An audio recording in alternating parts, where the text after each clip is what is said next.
PKF México les da la más cordial bienvenida al webinar Reforma a la subcontratación laboral, con los ponentes Mariela Alejandra Rodríguez Rivera, abogada fiscal, licenciada en Derecho por la Universidad Nacional Autónoma de México, cuenta con un posgrado en materia fiscal. Su experiencia se centra en asesoría fiscal y corporativa y en litigio en materia fiscal, tanto federal como local. Es miembro del Colegio de Contadores Públicos de México. Benjamín Valenzuela Verdugo, socio de Servicios Legales PKF. Más de 17 años de experiencia en el área legal, en las materias de litigio y consultoría fiscal y materia corporativa, en su mayoría en dos de las firmas internacionales más grandes a nivel mundial y en el despacho de abogados Banda 1 en México, en materia fiscal. Su experiencia se concentra en litigio de gran complejidad en materia fiscal a nivel federal y nacional y atención de revisiones de parte de las autoridades fiscales y administrativas. También ha participado en el enfoque legal de reestructuras corporativas y creación de vehículos jurídicos. Es miembro de la Barra Mexicana de Abogados y de la Asociación Nacional de Abogados de Empresa. Sócrates Rizo Reyes, asociado de Servicios Legales Laborales. Abogado litigante desde 1998 en la Universidad de Monterrey, empezando en firma líder en materia de litigio a nivel nacional. En 2001, su práctica independiente, desde 2004, especializado en la materia laboral. Cuenta con una maestría en Derecho Laboral por la Universidad Autónoma de Nuevo León, en donde también ha impartido cátedra sobre Derecho Procesal del Trabajo. Sus principales clientes son patrones del sector público y privado, así como gobiernos estatales en su calidad equiparable a patrón. Se les pide que apaguen sus micrófonos y cámaras y hacemos de su conocimiento que las preguntas serán al final de la presentación vía chat. Gracias.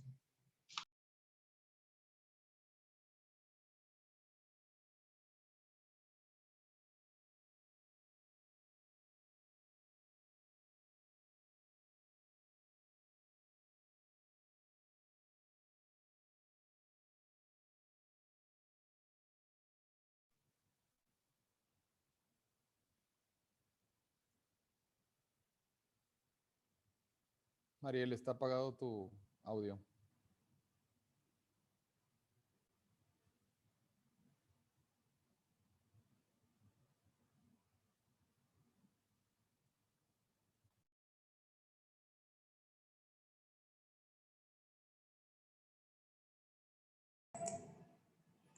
Parecer está apagado el audio de la ponente. Una disculpa. Ahora sí que voy a empezar de nuevo. Bueno, vamos a tratar el tema de la reforma a la subcontratación laboral, derivado que, bueno, es un tema que ahorita está en boga, ya que se acaba de reformar el pasado 23 de abril diversos ordenamientos jurídicos como son la Ley Federal del Trabajo, la Ley del Seguro Social, la Ley del Infonavit, disposiciones fiscales e incluso disposiciones que atañen únicamente a los trabajadores al servicio del Estado. ¿Por qué es tan importante esta reforma? Porque prácticamente un porcentaje importante de los trabajadores se encuentran bajo un régimen de subcontratación y, bueno, adicionalmente, muchas empresas laboran a través de outsourcing, insourcing y, bueno, es una reforma que viene a modificar tanto para los trabajadores, para las hoy prestadoras de servicio y, bueno, también obviamente para las empresas que hacen uso de este tipo de servicios.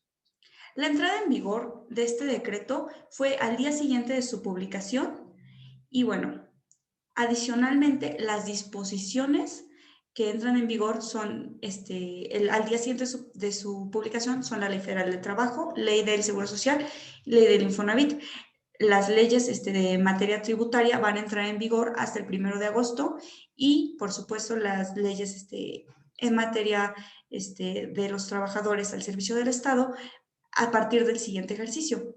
Llama la atención que únicamente se le otorgó a la Secretaría de Trabajo y Previsión Social 30 días naturales para expedir disposiciones de carácter general que se van a relacionar con el artículo 15 de la Ley Federal del Trabajo, que es uno de los artículos que fue modificado en este decreto de reforma. Y, bueno, Otro aspecto que llama la atención es la premura con la que se está llevando a cabo, es decir, antes de que termine el ejercicio fiscal, vamos a tener un cambio completo tanto en los outsourcing, que ahorita se van a tener que volver prestadoras de servicio, tanto como para los expedientes fiscales a los cuales ya no les vamos a poder dar un tratamiento acreditable. Cabe destacar que este plazo de 30 días está próximo a vencerse y bueno, aun cuando la Secretaría de Trabajo y Previsión Social ya ha tratado determinados temas de los cuales se les va a hablar, sí llama la atención la premura. Ahora, ¿cuál es el espíritu de esta reforma? La subcontratación laboral o outsourcing siempre estuvo en el ojo del huracán. ¿Por qué? Porque se conocía también como la pérdida de los derechos laborales de los trabajadores. Y es justamente este esquema que se retoma a través del cual nos dicen, vamos a deshabilitar la subcontratación laboral. ¿Por qué? Porque es una forma jurídica que se ha prestado para prácticas abusivas o simuladas que van en perjuicio justamente de los trabajadores y obviamente en beneficio tanto de las personas que prestan los servicios como de las mismas empresas que se ven beneficiadas por este servicio. Y por otra parte, y por supuesto, un tema que vamos a ver que es muy recurrente, es que las personas tanto outsourcing como quienes se benefician, utilizan este tipo de esquemas para propiciar lo que la autoridad denomina defraudación fiscal. Y no únicamente lo vamos a ver a través de los impuestos establecidos en la ley del impuesto sobre la renta y la ley del valor agregado, sino que además lo vamos a ver en, por supuesto, lo que sería las aportaciones tanto para el IMSS como para el Infonavit.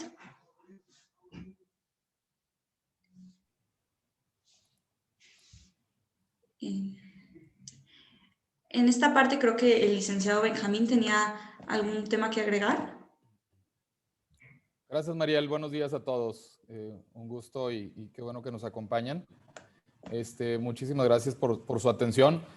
Sí, gracias, Mariel. Como lo comentas, parte de la exposición de motivos realmente es el ataque hacia aquellas figuras de defraudación, aquellas figuras agresivas que han existido por varios años, en donde si bien se han hecho esfuerzos para, en diversas reformas y en diferentes gobiernos se han hecho esfuerzos para combatirlo, la realidad es que no se ha erradicado, por lo tanto, pues el gobierno considera necesario implementar ahora estas nuevas reglas respecto de la figura de subcontratación laboral para, en primer rubro, en primer caso, llevar a cabo la protección a los trabajadores.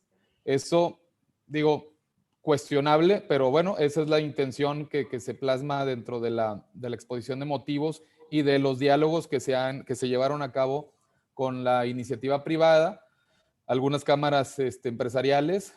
Como saben, esto inició en noviembre desde la iniciativa del gobierno federal, del Poder Ejecutivo. Se llevaron a cabo diversos diálogos en donde desde luego se planteaban argumentos válidos para, de alguna manera, si bien no contraponerse con la reforma, de alguna manera atenuarla o adecuarla más bien al entorno económico mundial, porque es un hecho y de hecho y está así plasmado en la exposición de motivos en la iniciativa del Poder Ejecutivo, que llevar a cabo esta reforma pudiera suponer un retroceso en la competitividad mundial y en el desarrollo de mejores empleos. Eso está tal cual puesto en la exposición de motivos. Entonces, pues prácticamente de nueva cuenta es loable el esfuerzo del gobierno federal en enfrentar la problemática a nivel nacional de hace muchos años. Sin embargo, pues creemos que pudo haber sido atenuada de una u otra manera, ¿no? Si les parece, iniciamos entonces con la plática y análisis de cada una de las disposiciones reformadas.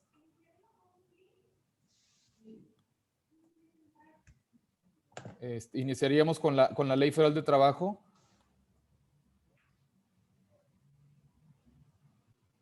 Perdón. Había una lámina antes, Mariel. Creo que no le he podido mover yo.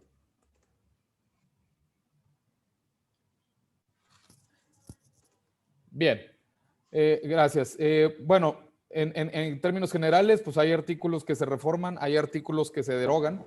Y interesante y además importante apuntar esta derogación, pues todo lo que se deroga prácticamente es la antigua reforma laboral del 2012, en donde, como les comentaba, dio, digamos, atenuar la problemática de la subcontratación laboral y los abusos que han existido.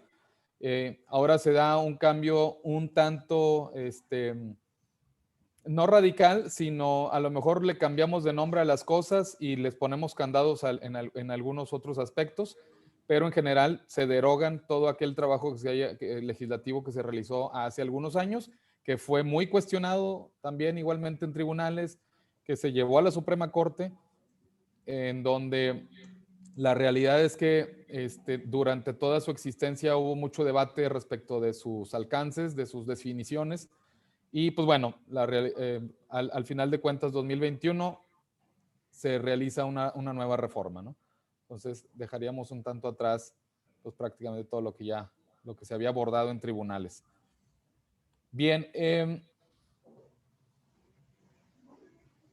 algunos conceptos que tenemos que tener presentes para poder entender esta reforma, desde luego es la subcontratación, el concepto de subcontratación, que se le da una nueva definición o se le acota una definición ahora en la reforma, que es cuando una persona física o moral proporcione o ponga a disposición trabajadores propios en beneficio de otra. La definición es así, digamos, de ejecutiva. Sin embargo, pues en estas 3 o 4 líneas podemos observar que pudieran prestarse para diversas interpretaciones, ¿no? Un concepto que también tenemos que tener en claro es el grupo empresarial, en donde la Ley Federal de Trabajo hace una remisión expresa a la Ley del Mercado de Valores y que tendríamos que entender cuando existe un conjunto de personas morales organizadas bajo esquemas de participación directa del capital social, en el que una sociedad mantiene el control de dichas personas morales. Para entender el concepto de control, tendríamos igualmente que irnos a la Ley de Mercado de Valores, que es en donde entre algunos supuestos es que el control lo mantengan ciertas personas de decisión y de voto respecto de los asuntos de una sociedad, ¿no? Igualmente importantísimo entender el concepto de servicios u obras especializadas, que si bien a la fecha no se han publicado el acuerdo de disposiciones de carácter general por la Secretaría de Trabajo y Previsión Social para dar cumplimiento precisamente a lo dispuesto en la Ley Federal de Trabajo, ya tenemos un borrador que fue incluso circulado por un organismo, un organismo desconcentrado, y finalmente nos dan una definición que creemos un tanto cuestionable de nueva cuenta, pero es lo que tenemos hoy por hoy. Y los servicios especializados finalmente son aquellos que reúnan elementos o factores distintivos de la actividad que desempeña la contratista, que se encuentran sustentados, entre otros, en capacitaciones, certificaciones, permisos o licencias que regulen la actividad, equipamiento, tecnología, activos, maquinaria, nivel de riesgo, rango salarial promedio y experiencia, los cuales aportan valor agregado a la beneficiaria. Si se fijan, creemos que la definición amplia y específica al mismo tiempo de los servicios u obras especializadas van a marcar una pauta, creemos nosotros, respecto de aquellos servicios que se vayan a contratar o que se tengan que contratar del 23-24 de abril en adelante, ¿no?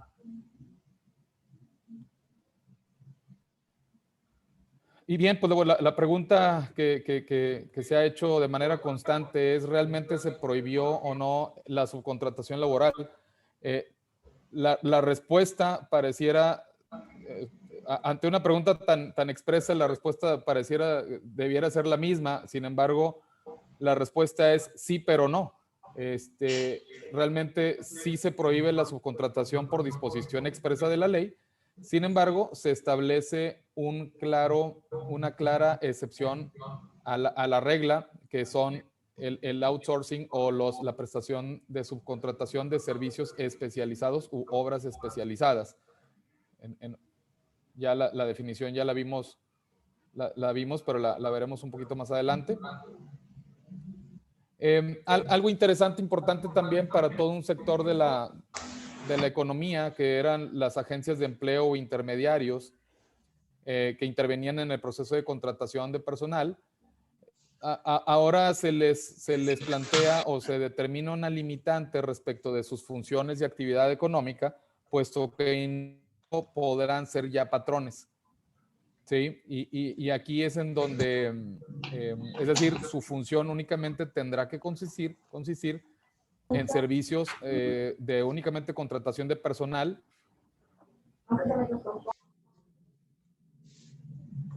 Dice la ley que desde luego tendrán que ver con estas actividades. Sin embargo, de nueva cuenta insistir, este tipo de empresas ya no podrán ser patrones, es decir, ya no podrán alojar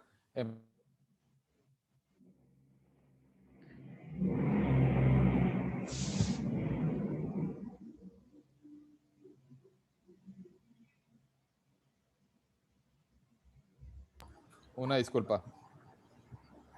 La tecnología no tiene palabra, entonces creo que me jugó aquí un... Sí me escucho, ¿verdad?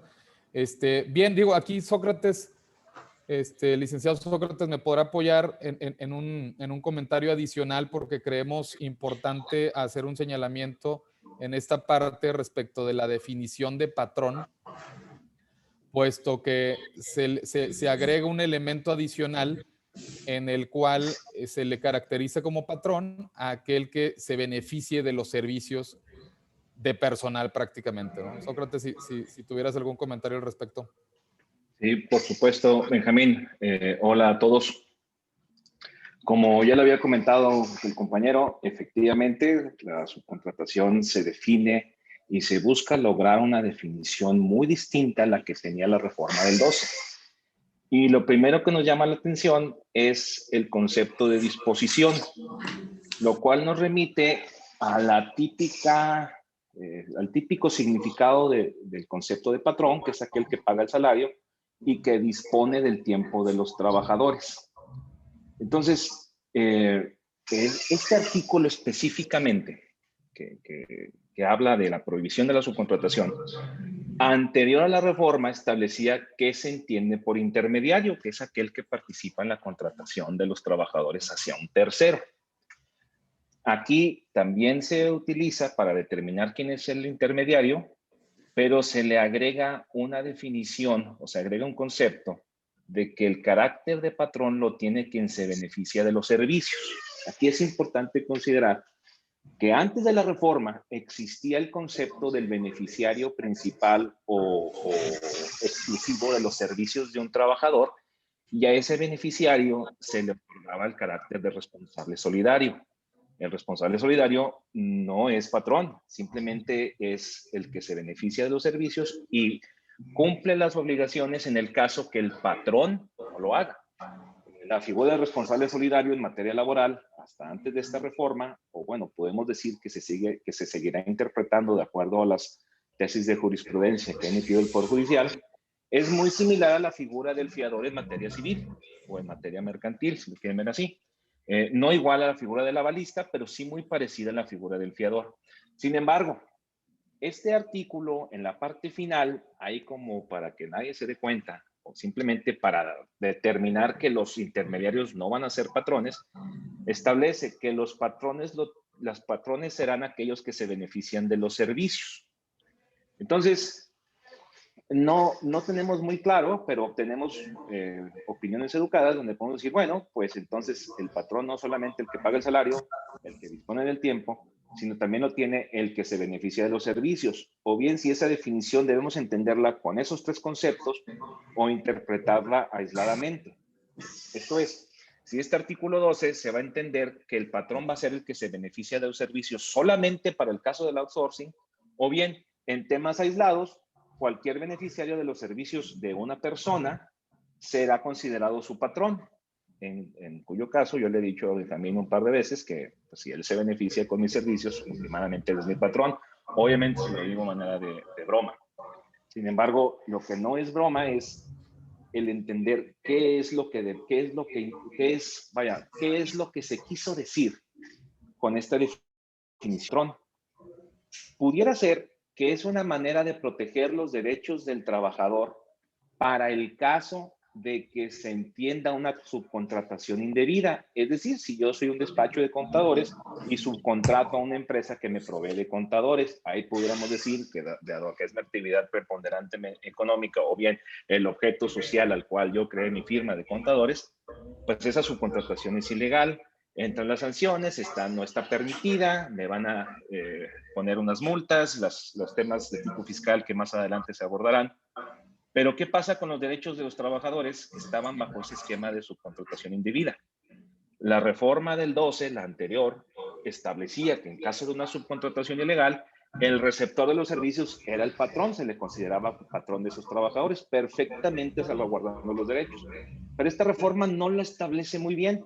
Queremos pensar que esta disposición se incluyó para proteger a esos trabajadores, pero importante es que puede interpretarse de manera aislada para casos específicos en donde entonces, pues aún y subcontrate yo trabajadores, pues me voy a beneficiar definitivamente de sus servicios y entonces se me considerará patrón a pesar de estar en un esquema de subcontratación legal.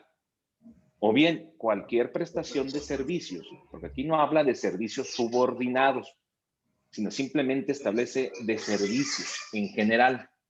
Queda la duda. Pero como queda esa duda, tenemos que acudir a lo que establece el artículo 18 de la ley, un poquito más adelante, que le damos lectura a la ley, artículos más adelante, que habla del principio indubio pro operario, en caso de duda, lo que beneficia al trabajador.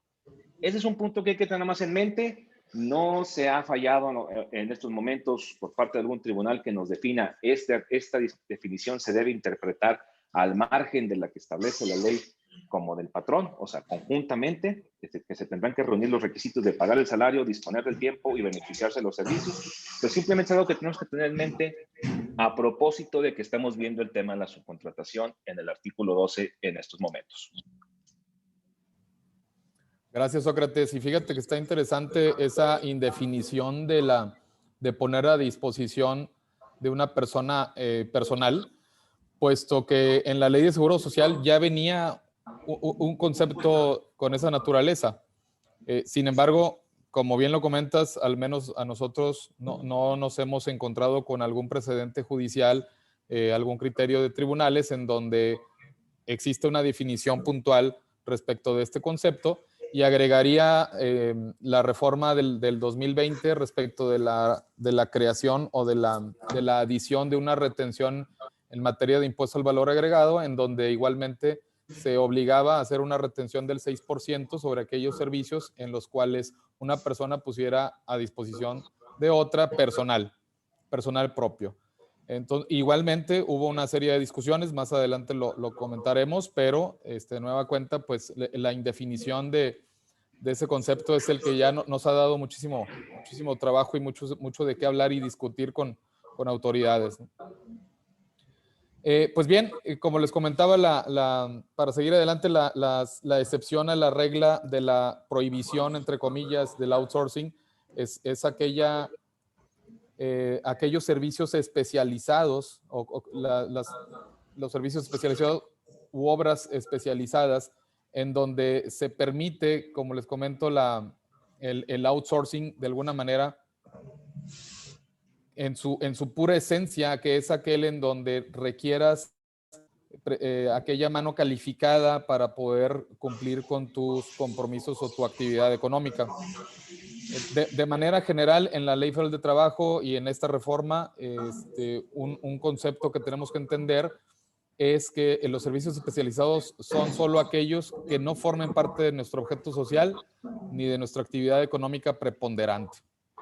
Desde aquí ya comienza algo de análisis un poquito más profundo, puesto que los objetos sociales de manera tradicional, si por ponerle un adjetivo, en las sociedades mercantiles son amplios, pensando en precisamente aquella libertad de trabajo y comercio que tenemos las personas de poder dedicarnos a lo que nosotros querramos. Sin embargo, ahora con esta reforma lo que se obliga es que tu objeto social únicamente se establezca aquello a lo que te dedicas, a lo que es tu actividad económica preponderante, y todo aquello que no corresponda a tu objeto social es aquello que vas a poder subcontratar de manera especializada. Ahora bien, siempre entendiéndolo y siempre siendo muy puntual respecto de que haya subcontratación de servicios especializados, son aquellos en los que me pongan a disposición personal. No perdamos de vista que la Ley Federal de Trabajo únicamente regula aquellas relaciones de supra y subordinación entre patrones y empleados, pero no regula, desde luego, las relaciones de carácter civil, que en este caso podrían ser algunos servicios independientes, aquellos servicios independientes en donde no supone una prestación o un suministro de personal, sino de servicios propiamente, ¿no? En este caso, podríamos hablar muy puntualmente de los servicios que prestamos nosotros como PKF, que son sí de carácter personal, sin embargo, profesionales independientes. No supone una relación laboral a ningún nivel. Desde luego podrás ver siempre alguna excepción en la regla. Sin embargo, de manera general, tenemos que establecer muy clara la línea entre aquellos servicios independientes y los servicios especializados de subcontratación. Bien, un apunte también que no venía considerado en la iniciativa del presidente de noviembre es una consideración respecto de los grupos empresariales en los cuales se prestan servicios igualmente entre partes relacionadas, entre empresas filiales, y la ley los define, la Ley Federal de Trabajo los define como aquellos servicios u obras complementarias o compartidas prestadas entre empresas de un mismo grupo empresarial. Igualmente, para poder llevar a cabo estos servicios de subcontratación de personal, tendrán que ser especializados. Y de nueva cuenta lo define la Ley Federal de Trabajo. ¿Cuáles son aquellos especializados? Son aquellos que no formen parte del objeto social ni de nuestra actividad económica preponderante. Aquí un apunte, creo que vale la pena hacerlo. Luego puede prestarse alguna discusión, alguna confusión. La ley no dice que estos servicios especializados, complementarios o compartidos entre grupos empresariales, aquellos en los que se ponga a disposición personal. No lo dice, así como sí lo dice en el mismo artículo, en el primer párrafo. Sin embargo, creemos que puede ser algún error práctico de mera redacción. Creo que tendríamos que entender e interpretar que se refiere igualmente a servicios de personal entre grupos empresariales. Creemos que tendría que leerse así porque de otra manera, es decir, leerlo en el sentido de que cualquier servicio, aunque sea independiente, no pueda prestarse entre un grupo empresarial, sino hasta que tengas una especialización, vemos que se estarían invadiendo esferas. La Ley Federal de Trabajo, de nueva cuenta, no podría estar regulando situaciones civiles o de carácter contractual. Lo comento porque ya ha sido materia de discusión en algunas mesas, foros y demás, y desde luego con clientes, y creemos que esta es la lectura que tendríamos que darle. Aquí digo, como apunte adicional, pues bueno, estos servicios complementarios o compartidos son aquellos denominados comúnmente como los insourcing. La responsabilidad solidaria en el artículo 14 de nueva cuenta se precisa, y es algo que también pediría a Sócrates que si nos pudiera ampliar un poco al respecto de los alcances de esta nueva responsabilidad solidaria. O bueno, no lo sé si sea nueva, Sócrates. Ya esta responsabilidad solidaria desde luego venía desde la reforma anterior, en los cuales se obliga a aquella parte que incumpla con las obligaciones de carácter laboral con sus trabajadores, tendrá que cumplir entonces a aquella persona que se haya beneficiado desde luego de estos trabajos. No sé si nos puedas apoyar aquí ampliando un poco. Sí, por supuesto, Benjamín. Siempre miramos al pasado porque es de donde tenemos que comparar para ver los supuestos que ya se han juzgado para poder entender los que ahorita vamos a tener. Antes de esta reforma, en el 12 se regula la subcontratación y en esa normatividad se establecía que si, voy a poner ejemplos muy cercanos a casa porque creo que es más fácil entenderlos de esa manera. Si la firma actual hubiese subcontratado contadores o abogados, entonces esa subcontratación hubiese sido ilegal. Y lo que se establecía era la calidad de patrón por parte de la firma hacia aquellos trabajadores subcontratados de manera ilegal.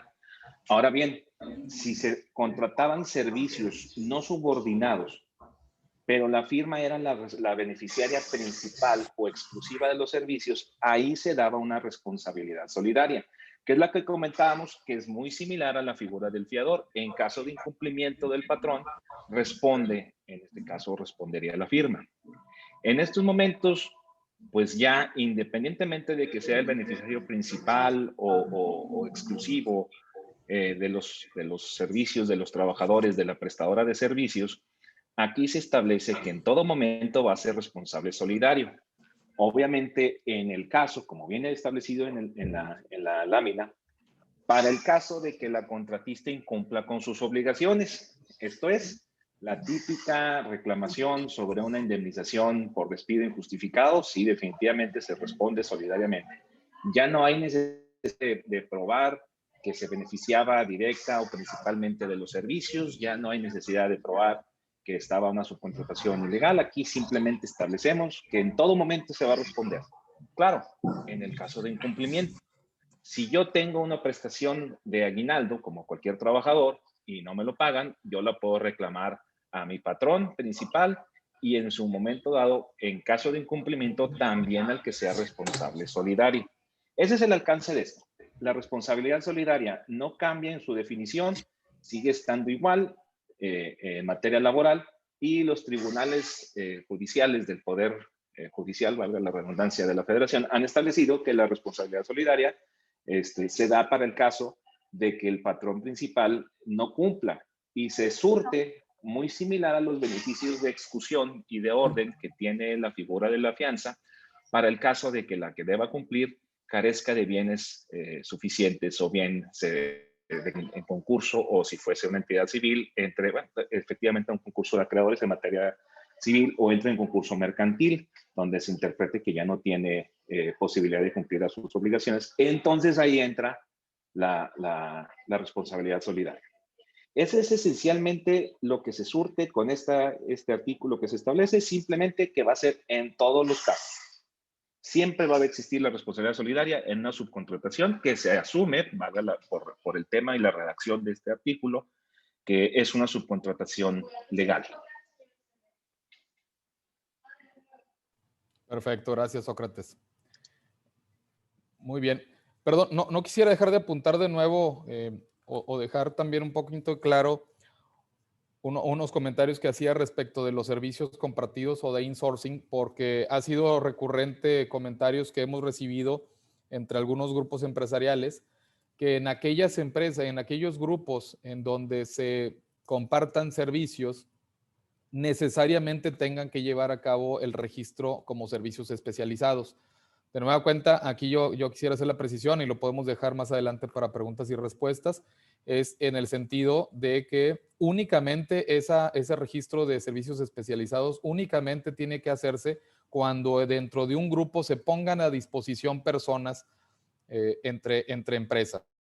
Es decir, si en un grupo de empresas se lleva a cabo en una sola empresa la administración, finanzas, cuentas por cobrar, cuentas por pagar, tesorería, ciertas operaciones en un grupo, pudiera llegar, habría que ver cada caso concreto, pudiera llegarse a la conclusión de que no necesariamente son servicios especializados de carácter de subcontratación de personal, sino servicios independientes de nueva cuenta. Pero lo quise dejar de nuevo apuntado.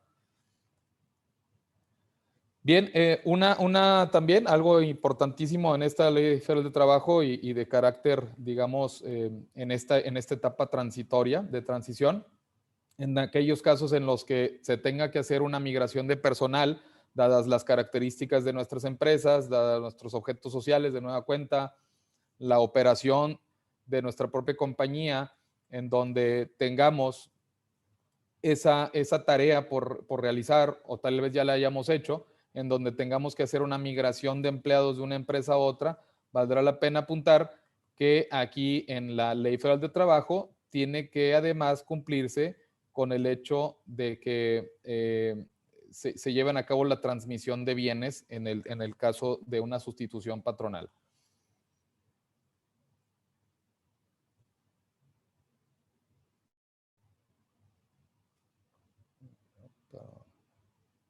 Perdón, se adelanta un poquito más rápido de lo que yo quisiera. Bien, el registro de autorización ante la Secretaría de Trabajo y Previsión Social, como lo comentamos, para llevar a cabo los servicios de contratación, los servicios de subcontratación de servicios especializados u obras especializadas, una condicionante novedosa es que se tenga que obtener una autorización de parte de la Secretaría de Trabajo y Previsión Social. Para poder obtenerla, tendremos que cumplir con ciertos requisitos. Ya lo comentaba hace unos momentos Mariel, la Secretaría de Trabajo y Previsión Social tiene 30 días naturales, es decir, 26 de mayo, ya algunos días próximos, para emitir el acuerdo en el cual se establezcan estas disposiciones. Como les comento, ya existe un borrador, con mucho gusto lo podemos compartir más adelante, aquí hablaremos un poquito de él. Y los contratas tendrán hasta 90 días naturales para obtener el registro y el cual deberá renovarse cada 3 años.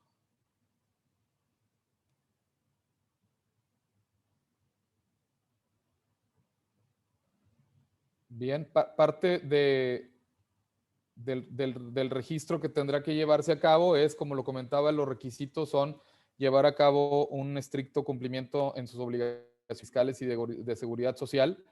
La solicitud tendrá que hacerse, como les comento, entre la Secretaría de Trabajo y Previsión Social. Se prevé que sea mediante una plataforma digital en donde creemos nosotros que va a tener que ser necesario acompañar toda la documentación correspondiente. La Secretaría de Trabajo y Previsión Social tendrá 20 días posteriores para llevar a cabo el pronunciamiento respecto de la solicitud. En caso de que dentro de esos 20 días posteriores la Secretaría de Trabajo y Previsión Social no emita una respuesta, nosotros o la parte que tenga la parte interesada podrá hacer algún acercamiento ante la Secretaría de Trabajo y Previsión Social para efectos de obtener esta autorización. Si pasados los 3 días después del requerimiento del solicitante, la Secretaría de Trabajo y Previsión Social no da una respuesta, se tendrá por efectuado el registro, configurándose una figura que jurídicamente se le conoce como una afirmativa ficta ante el silencio de la autoridad. En este caso en especial tendremos por autorizado nuestro registro. Se va a crear un padrón público en el cual va a estar disponible en el portal de internet. Y importante también, la Secretaría de Trabajo y Previsión Social podrá negar o cancelar en cualquier momento el registro si se incumple con los requisitos de ley. Aquí más adelante vamos a ver algunas de las causales por las que podría ser susceptible de negarse o cancelarse el registro. Como les comentaba, existe un borrador del Acuerdo de Secretaría de Trabajo y Previsión Social publicado por la Comisión Nacional de Mejora Regulatoria. Es todavía un borrador, hasta el día de hoy no hemos conocido algún otro. Y como les comentaba, el registro tendrá que ser a través de plataforma electrónica. Es aquí, como les comentaba hace unos momentos, que se realiza la definición del carácter especializado de los servicios a los que se refiere la Ley Federal de Trabajo. Y es aquí en donde se hace esta definición un tanto exhaustiva de cuáles son los servicios de carácter especializado. Como les platicaba, lo repito de nueva cuenta por la importancia, es que cuenten con aquella capacitación, certificaciones, permisos o licencias que regulan la actividad, equipamiento, tecnología, activos, capital social, maquinaria, nivel de riesgo, rango salarial promedio, experiencia, entre otros. ¿Sí? Creemos interesante, en primera instancia interesante, a lo mejor complicada en algunos casos, la definición o los requisitos que tiene que llevar a cabo o que tiene que reunir una empresa de carácter especializado, puesto que todavía hasta hace algunos días lo común o el diseño común que se estaba pensando para atender la reforma era precisamente esa creación o esa contratación de servicios especializados, en donde típicamente se piensa siempre en los servicios de limpieza, para ser muy claros en un ejemplo, en donde la contratación de los servicios de limpieza podría suponer que pudiéramos contratar a cualquier tipo de empresa que lleve a cabo estos servicios, y no obstante puede ser de una reciente creación, puede ser llevada a cabo por emprendedores que no necesariamente tengan la experiencia que nos está solicitando aquí el acuerdo, que no tengan de alguna manera los activos que ellos quisieran tener para llevar a cabo sus funciones. Comento el de limpieza porque ha sido el más abordado en muchos foros, en las pláticas con clientes, siempre es el más sencillo de explicar. Sin embargo, a la luz de esta definición que nos otorga el acuerdo, pudiera verse un tanto limitada a ese tipo de contrataciones tan a la ligera, que nos tenga a lo mejor que exigir llevar a cabo una revisión exhaustiva de nuestros proveedores que cumplan con este tipo de requisitos. Desgraciadamente no dice y no son excluyentes entre uno y otro, probablemente tengan que reunirse todos.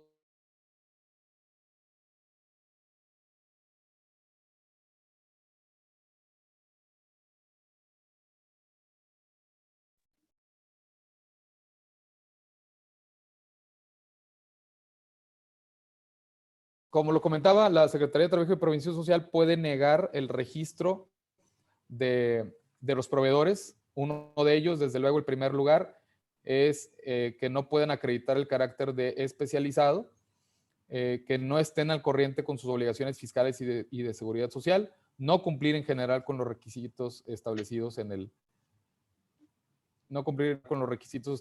el acuerdo.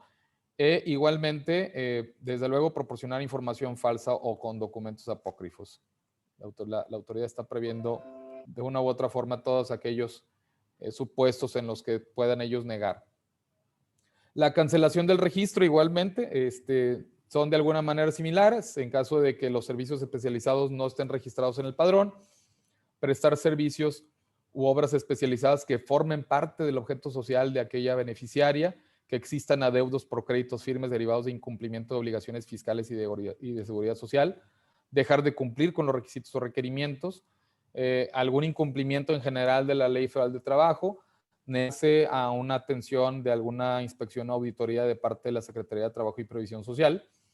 Y aquí creo que viene algo importante dentro del acuerdo. De nueva cuenta es un borrador, probablemente vaya a cambiar, pero el borrador que está publicado hoy por hoy prácticamente, digamos, otorga una facultad de la Secretaría de Trabajo y Previsión Social de advertir el posible incumplimiento sobre de estos requisitos, notificará a la persona físico-moral para que dentro de un plazo de 5 días hábiles manifieste o haga ejercer su derecho de audiencia.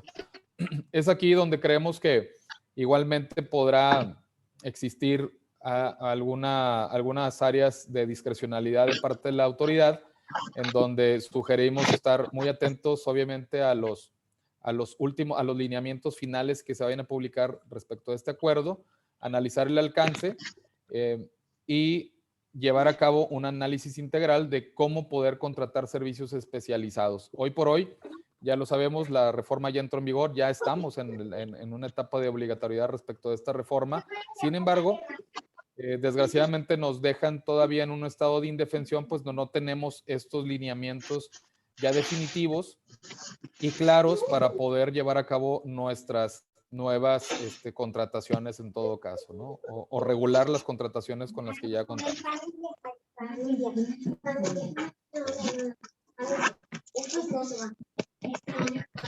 Perdón, el tema de sustitución patronal. Hay un audio prendido ahí, si nos pudieran hacer favor de cancelarlo. Ahí está, listo, que me hables. Gracias. Ya les platicaba yo del nuevo requisito de sustitución patronal. Y ahorita le daré la palabra a Sócrates igual para que nos dé sus comentarios respecto del acuerdo del que comento de la Secretaría de Trabajo y Previsión Social, y además conjugarlo con este tema de la sustitución patronal. Como les comentaba, es un requisito ahora que se lleve a cabo la transmisión de bienes objeto de la empresa o establecimiento al patrón sustituto. Esto se queda prácticamente en un párrafo del artículo 41 de la Ley Federal de Trabajo. Creemos que va a tener implicaciones importantes en aquellas sustituciones patronales que tengan que llevarse a cabo en estos tiempos. Sí viene una excepción importante a la regla en el artículo transitorio tercero. Nos habla que no será necesaria la transmisión de bienes objeto de la empresa en el plazo de 90 días si la persona contratista transfiere a la persona beneficiaria de los trabajadores en dicho plazo. Yo, Sócrates, la verdad encuentro una razón justificada de por qué los 90 días. Volvemos a hablar de los famosos 3 meses de los que platicábamos o de los que se hacían mención dentro de las mesas de diálogo con el gobierno, de los famosos 3 meses para poder regularizarnos. Lo cierto es que creo que el transitorio, si bien sí da un beneficio, nos da esos 3 meses para no tener que cumplir con la ley, realmente, prácticamente, para no cumplir con el artículo 41, pero no alcanzo yo a distinguir por qué será este tipo de... Qué bueno que nos lo dieron, sin embargo, pues bueno, habrá que analizarlo. Sócrates, aquí digo, si nos pudieras dar algunos comentarios de lo del tema del acuerdo, si tuvieras alguno en mente, y sobre todo en esta parte de la sustitución patronal, si hubiera algún apunte que nos quisieras hacer. Por supuesto. Este tema o esta adición que se hace a la sustitución patronal no es otra cosa más que una recopilación de los criterios que había emitido los tribunales colegiados y la Suprema Corte sobre en qué momento se da la sustitución patronal. Así rapidito, la sustitución patronal no es otra cosa más que el cambio de patrón que no afecta las relaciones laborales. Es decir, los trabajadores continúan con las mismas condiciones laborales que tenían independientemente de quién es el patrón. Todo esto trasciende a efectos colectivos, a efectos de derecho colectivo, derecho colectivos y sobre todo para los casos que se van a vislumbrar a partir de esta reforma. El tercero transitorio yo creo que la autoridad está esperando que un buen número de empresas transfieran a los trabajadores de sus outsourcings o insourcings a sí mismos. Pero esa adquisición de bienes objeto de la empresa o establecimiento no es necesario porque pues la outsourcing normalmente no va a tener bienes propios, sino simplemente era considerada una pagadora, y por ello es que con este tercero transitorio buscan quitarle ese requisito que ellos mismos establecieron en la reforma. Típicamente la sustitución patronal se daba, estos son los requisitos que estableció la Suprema Corte en una jurisprudencia por contradicción, cuando se había cambio de patrón que utilizaba las mismas herramientas. Entonces ahí ya se presumía que se fueron transferidas de una a la otra, mediante contratos de arrendamiento, mediante contratos de compraventa. Es decir, si un patrón utiliza mismas herramientas, mismo objeto, mismos trabajadores, sin interrupción de servicios. Ese alineamiento es de carácter obligatorio, como si fuera ley, en términos de la ley de amparo y la validez de las jurisprudencias, la obligatoriedad de las jurisprudencias, más bien dicho, para estos efectos. Pero aquí yo creo que resumieron todo eso y dijeron que transfiero los bienes objetos de la empresa. Los bienes objetos de la empresa se está refiriendo esencialmente a aquellas herramientas o aditamentos con los cuales se materializa el trabajo.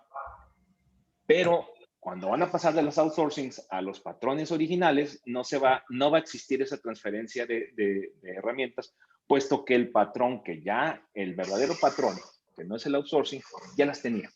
Por eso es que le ponen ese artículo tercero transitorio. Y sobre el otro tema del acuerdo, me perdí un poquito. ¿Cuál es el que les gustaría que comentara? Sí, del acuerdo de la Secretaría de Trabajo y Previsión Social, ya ves que, mira, me voy un poquito a la parte, creo, más importante, es la definición de servicios especializados.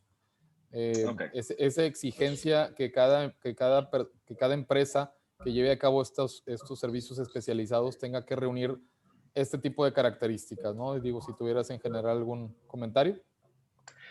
Pues esencialmente ese concepto ya existía en la reforma del 12, se utilizaba para diferenciar un outsourcing legal de uno ilegal. Y según lo que está, bueno, el mismo acuerdo que se está circulando en redes y que va a seguramente servir como base, básicamente tenemos que distanciarnos y distinguirnos de los objetos que se están, del objeto social, de la actividad preponderante, de la actividad principal o esencial que se pueda desprender de los mismos para poder celebrar los contratos. Respecto a esto que no dice, no acreditar el carácter especializado, tú dices al momento de negar el registro. Sí, correcto. Ok. Bueno, pues esencialmente son medidas de control, medidas por las cuales van a justificar que las empresas están cumpliendo con sus obligaciones de seguridad social, pero sí se busca establecer ese carácter de especializado. Buscar que lo que tú digas, lo que tú le digas a la autoridad que haces al momento que detecte un esquema de outsourcing, y yo pienso que es para que se le facilite al momento de hacer una inspección, buscar y sancionar. Ese es mi punto de vista. Vale, muchas gracias.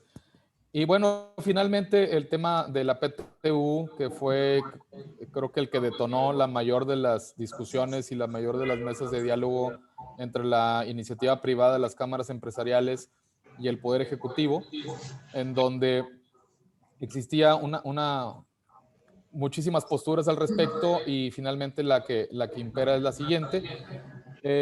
Realmente no cambia la forma de calcular la PTU, sino que se adiciona un límite para aquellos trabajadores, para los trabajadores, hasta 3 meses de su salario o el promedio de participación de 3 años, lo que sea más favorable para el trabajador, eso es lo que se va a proporcionar en materia de PTU. No sé, Mariela, aquí si tuvieras algún comentario. Sí, justamente tengo un comentario en materia de PTU que de manera personal a mí me resulta muy interesante el hecho de que realmente estamos yendo en contra de un derecho adquirido de los trabajadores. Es decir, le estamos dando una regresión por completo al PTU. Es decir, si la ley es muy clara, te maneja 2 supuestos.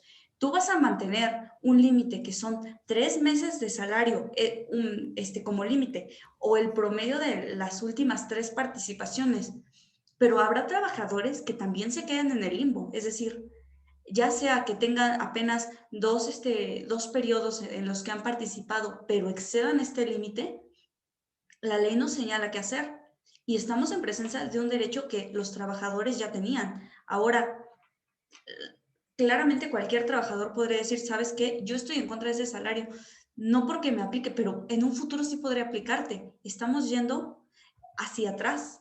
Y creo que eso es una parte muy importante y que este ejercicio tal vez no lo vamos a ver porque, bueno, no va a aplicar, pero sí va a ser muy interesante ver qué va a pasar el próximo año con todos esos trabajadores que, reitero, se encuentren en ese supuesto, estén más allá de los 3 meses de salario, pero no puedan utilizar el segundo método, que es justamente el promedio de 3 años. Sí, muy interesante tu comentario, Mariel. Y fíjate que justo ayer leía una postura y alguna posición de algunos especialistas en el sentido de que esta limitante de PTU incluso aplica para el reparto de ahora de mayo del 2021. Va a estar interesante ese tipo de interpretaciones porque yo estaría de acuerdo, realmente debiera aplicar hacia el siguiente reparto de utilidades. Sin embargo, al no existir una disposición transitoria, creo que me pareció un tanto válido el razonamiento que escuchaba y leí ayer, en el sentido de que esta limitante incluso aplica para este pago del 2021 respecto a las utilidades del ejercicio anterior. Pero Sí totalmente de acuerdo, interesante esa. Sí. Pues ahora sí que va a quedar ver qué es lo que hacen ahora sí que las empresas, porque algunas ya han hecho sus repartos de utilidades, algunas todavía no, pero si se da ese supuesto, ¿por qué aplicarían este año de manera tan precipitada cuando ni siquiera han entrado en pleno vigor otros ordenamientos? Y sí queda ver que no nada más hay que revisar la salvaguarda de estos derechos laborales que ya han sido adquiridos y que a la larga, si empezamos a admitir este tipo de situaciones, tal vez podamos tener otro tipo de limitantes en un futuro que el mismo legislador nos imponga, dando una pérdida paulatina de los derechos laborales, que, ojo, nos han costado años. Correcto.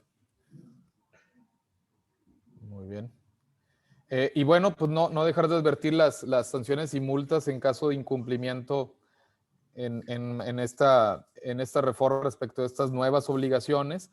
Se impondrán multas de 250 a 5,000 veces la UMA a aquellos patrones que no permitan la inspección y vigilancia de las autoridades del trabajo. Multas mayores todavía de 2,000 a 5,000 veces la UMA a quienes realicen subcontratación de personas sin contar con el registro correspondiente o beneficie los servicios de subcontratación. Bien, en materia de ley del Seguro Social, igualmente se reforman algunos artículos, se deroga prácticamente nada más el segundo párrafo del artículo 75 y se adiciona supuestos de multas e infracciones. Igualmente, pues en concordancia con la cambio en la Ley Federal de Trabajo, recordemos que igualmente el 15A de la Ley del Seguro Social preveía precisamente aquellas obligaciones respecto de la subcontratación de personal. Ahora se hace una precisión en el hecho de que únicamente aquellos servicios especializados u obras especializadas son aquellas que deberán registrarse ante el Seguro Social, desde luego, a través de los contratos, la información de los contratos celebrados. Igualmente se mantiene aquí el tema de la responsabilidad solidaria respecto de las obligaciones de un patrón que incumpla. La responsabilidad solidaria será respecto de aquellas personas que reciba o sea beneficiario de los servicios. De nueva cuenta, mucha discusión siempre respecto del concepto de responsabilidad solidaria y no subsidiaria. Creemos que esa discusión pues, ya tiene algunos años, sin embargo, creo que también ha sido adoptada por tribunales la postura en el sentido de que únicamente opera cuando existe un incumplimiento, y de hecho así está establecido ahora en la ley, ¿no? ¿Cuáles son las obligaciones en materia de seguridad social respecto del contrato de subcontratación de servicios especializados u obras especializadas, similares a los que teníamos ya hoy por hoy respecto del aviso o de la información que teníamos que entregar al Seguro Social? Desde luego tiene que constar un contrato por escrito, señalar los objetos de servicios, los números aproximados de las empresas, de los empleados, perdón, obviamente los datos de contacto, el periodo de vigencia, la relación de trabajadores, los nombres de trabajadores, en fin, toda aquella información y documentación que haga distinguir o identificar aquellas personas que me fueron puestas a disposición como contratante, e informarlo periódicamente al Seguro Social. Aquí agregamos desde luego la copia simple del registro de Secretaría de Trabajo y Previsión Social. Como les comento, pues esta obligación ya la teníamos, ya la conocíamos aquellos que ya llevábamos a cabo contrataciones de subcontratación de personal. Algo importante es las primas de riesgos de trabajo y algunos otros términos. Importante que se elimina el registro patronal por clase. Ya las personas tendrán 90 días, aquellas personas que ya lo tengan, que tengan en trámite inclusive un registro patronal con estas características, tendrán 90 días para darlo de baja o de cualquier forma el Seguro Social se encargará de darlo en automático una baja del registro patronal por clase. Igualmente, digamos, en simetría con la Ley Federal de Trabajo, se prevén 90 días también para que los patrones lleven a cabo la migración de trabajadores y en la cual se tendrá cumplido una sustitución patronal y deberán obviamente respetársele todos aquellos derechos adquiridos que ya tengan los trabajadores. Y bien, algunas implicaciones, infracciones al respecto. Perdón, no se cambia tan inmediato. Perdón, ahí está. Sí, algunas multas, evidentemente, ante el incumplimiento se crean estas multas. No presentar o presentar fuera del plazo legal establecido la información señalada en el artículo 15A, que es el de los contratos. Se modifican algunas de las sanciones respecto de los incumplimientos, igualmente relacionados con la subcontratación laboral especializada. En el Infonavit igualmente se homologan las disposiciones para tener que cumplir con la entrega del contrato igualmente. Importante también, la obligación solidaria se comparte, es igual que en la Ley de Seguridad Social, en donde ante un incumplimiento de una parte tendrá la obligación solidaria la parte contratante, ¿no? Aquí interesante, en la ley del Infonavit se prevé que el propio Infonavit tendrá que expedir ciertas reglas precisamente para poder cumplir con la entrega del contrato de subcontratación de personal de servicios especializados. Se prevé la misma temporalidad para poder entregar los avisos en enero, mayo y septiembre. Y prácticamente los datos y de contratos son los mismos que en la Ley de Seguridad Social, son un tanto exhaustivos. Obviamente habrá que entregar la copia simple de la autorización de Secretaría de Trabajo y Previsión Social. Ya comentamos sobre la responsabilidad solidaria. Y esta es la parte que les comentaba. El Infonavit tiene 60 días después de la entrada en vigor para expedir las reglas respecto de la entrega y extensión de la información respecto de los contratos de subcontratación de personal. Adelante, Mariel. Bueno, creo que mis compañeros ya les dieron información respecto a las primeras 3 leyes que, bueno, tratan los puntos puntuales que vamos a tener que cumplir.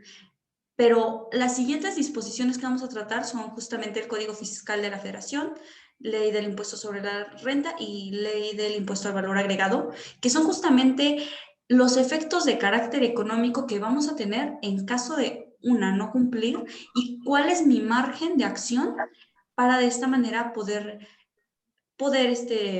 seguir utilizando ya no los servicios de subcontratación, sino ahora sí que los servicios de obra especializada.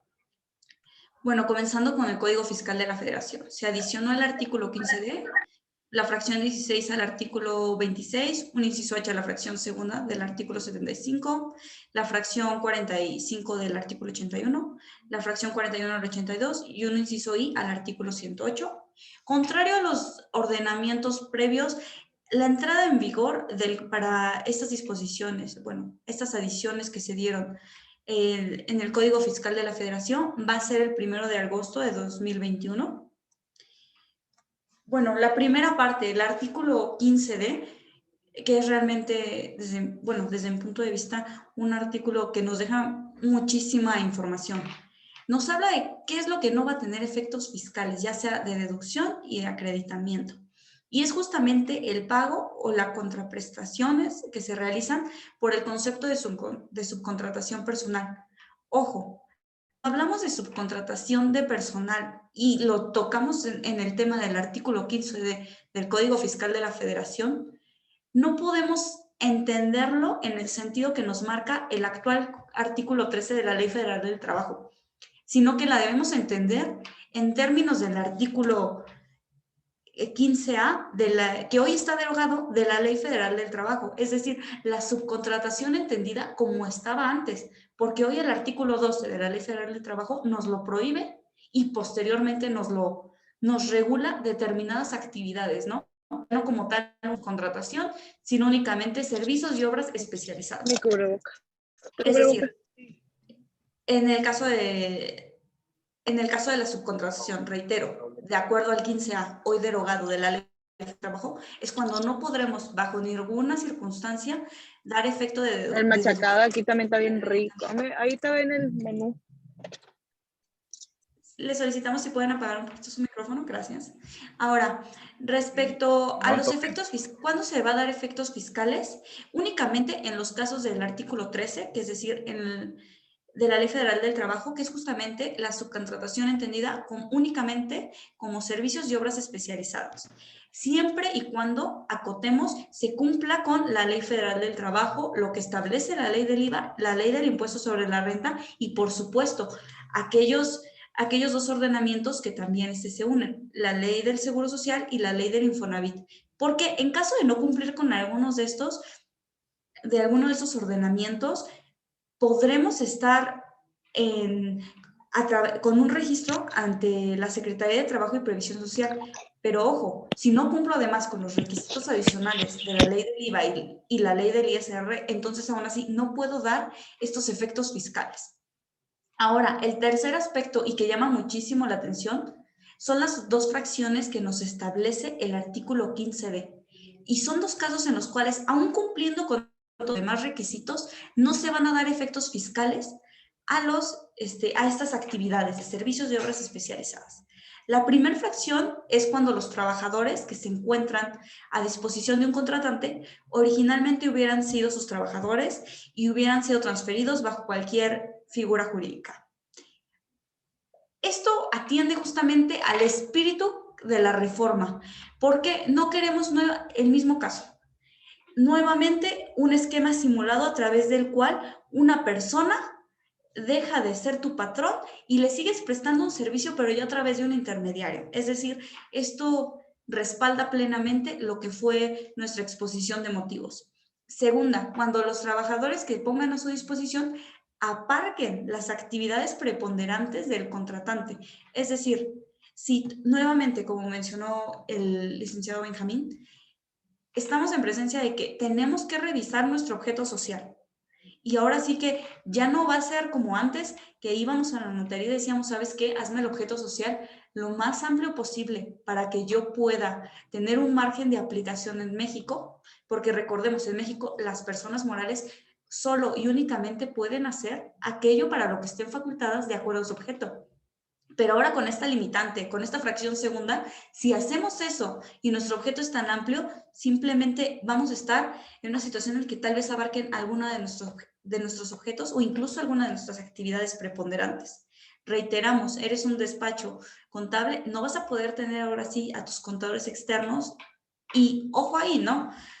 Debemos entender que una cosa va a ser los servicios y obras especializadas y otro los servicios profesionales visto desde un ámbito netamente civil, ¿no? Ahora, muchas veces nos hemos encontrado bajo este supuesto que sí llegan a preguntarte, ¿nosotros como abogados nos encontramos en ese supuesto? No, la verdad es que no, porque muchas veces cuando eres abogado o contador, tú realizas el trabajo en tu propia oficina, bajo tus propios horarios y podrás estar prestando un servicio en específico a través de un contrato de prestación de servicios, pero no vas a encontrarte en este supuesto, ¿no? Pero sí va a ser importante ahora sí que ver todos estos aspectos. Nuevamente vamos a tener lo que es la responsabilidad solidaria. Ahora sí que todas las leyes lo establecieron y obviamente el Código Fiscal también lo señala en el artículo 26, en su fracción 16ª, y nos menciona que las personas morales o físicas que reciban servicios o contraten obras a que se refiere el artículo 15d del Código Fiscal, y bueno, van a ser responsables solidarios por las contribuciones que se hubieran causado a cargo de los trabajadores que presten los servicios. Es decir, en los casos de las excepciones, en los casos de la subcontratación laboral, entendida en el sentido previo, es decir, en el 15A, y obviamente también estamos hablando de los casos que nos señala la Ley Federal del Trabajo. Es decir, si no existe un pago de las contribuciones a cargo de tu prestador de servicio especializado, también vas a ser responsable solidario. ¿Qué es interesante? Las infracciones, las multas y los agravantes. El artículo 81, fracción 45, nos va a señalar que es una infracción relacionada con el pago de contribuciones cuando el contratista no cumpla con la obligación de entregar la información adicional que nos va a señalar la ley del impuesto sobre la renta y la ley del IVA. Ahorita lo vamos a tocar, entonces no me gustaría adentrarme en esto. Y bueno, ¿qué es el punto más relevante? Ojo ahí, la multa va de 150 a 2,000 pesos, no por contrato, no, por obligación omitida. Es decir, si se me olvida un documento de la ley del impuesto sobre la renta y la otra del IVA, ya no vamos a estar hablando únicamente de una infracción, sino que podemos hablar de más. Van a ser agravantes en la comisión del delito cuando se den los casos de la fracción 33 de la ley del impuesto sobre la renta y el tercer párrafo del artículo 4 de la ley del IVA, que nuevamente nos regresa a los casos del artículo 15b, que es justamente la subcontratación o las dos fracciones a través de las cuales se nos dice, aún independientemente de que cumplas con los demás requisitos, no le vas a dar efectos fiscales, que es justamente esta sustitución patronal ficta, a través de la cual un trabajador que tú tenías lo das de alta en otro lado, pero te sigue prestando servicios, o que te presten servicios especializados de tu actividad preponderante. Esos son los casos en los cuales la infracción será agravante. Ahora, ¿cuál es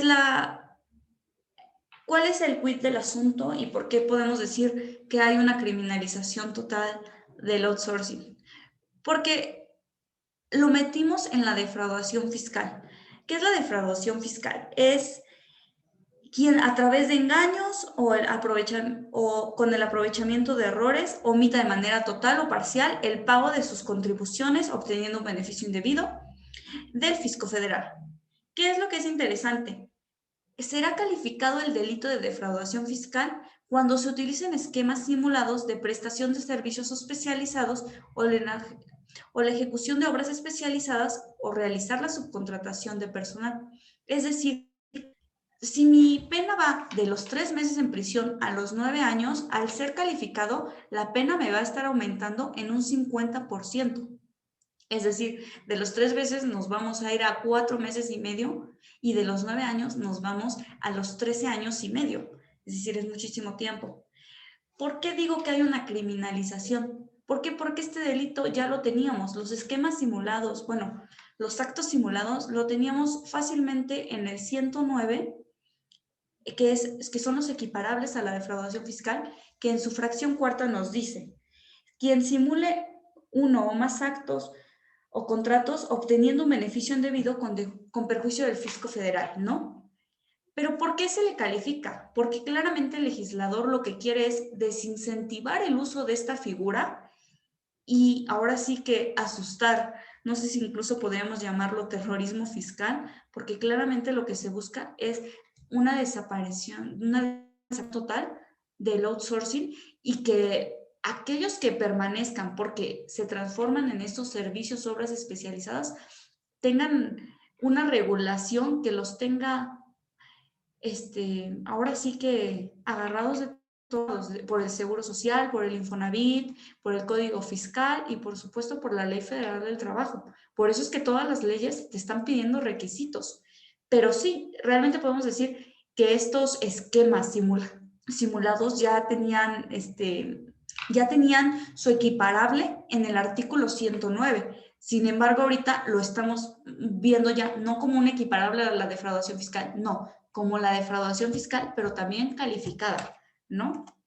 Ahora, la ley del impuesto sobre la renta y la ley del impuesto al valor agregado son los otros dos ordenamientos que fueron modificados en esta reforma y que también son de tratamiento fiscal.